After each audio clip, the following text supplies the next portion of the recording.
I'm Don Foster, Principal Attorney at the Offutt Kerman Law Firm.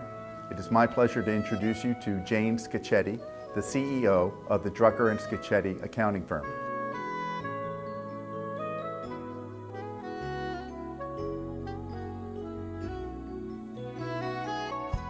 Active on was a community board. It was for the Arthritis Foundation. A good friend of mine, Dennis Green, told me if we could have dinner and could I meet him at this meeting he had to go to. And when I arrived at the meeting, they nominated me to go on the board, and I just kept looking at Dennis because it was nothing he had mentioned before. But my mom had severe rheumatoid arthritis, and he knew that I was passionate about being a volunteer. And that was my first experience of being on a board for a company. And what I think it has shown me, and why I'm passionate about getting more women on the Meds and Eds boards in Philadelphia, we have a strong Med and Ed community here. And the opportunity for women on these boards is really, they need it. There's not enough women on the boards. There's not enough representation. And the fact that there are not women on this board is not because, there is a supply issue. There are many qualified women. It's a demand issue. I use the analogy that, and I think this is true, you open up the refrigerator and you look in there and you say to your wife, where's the ketchup? And she said, there's ketchup. I don't see the ketchup. We're out of ketchup. No, there's ketchup. But I don't see it. Move the milk. There's the ketchup.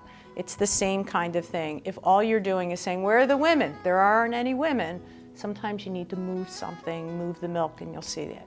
So I do think that the Meds and Eds are an opportunity, and that's how my opportunity started. And then, different ones were mostly relationship driven, where I was complaining to someone about what was happening at this particular company, and they were on the board, and they finally said, oh my gosh, stop complaining, you should go on the board. And that was a small board, but it gave me some opportunity. And then my Pep Boys opportunity came from a woman. The CEO at the time, Mitch Leibowitz, his wife Joanne was a banker. I was working with her for a client that you had to get letters of credit for trading frozen fish on the high seas, a very unusual kind of business. She and I were working together on that. We happened to be at a basketball game. She said to her husband, you're looking for board members. You've got someone here in the back pocket in the city of Philadelphia, why don't you look at Jane? So I went into a national search pool for Pep Boys and then was selected to go on the board.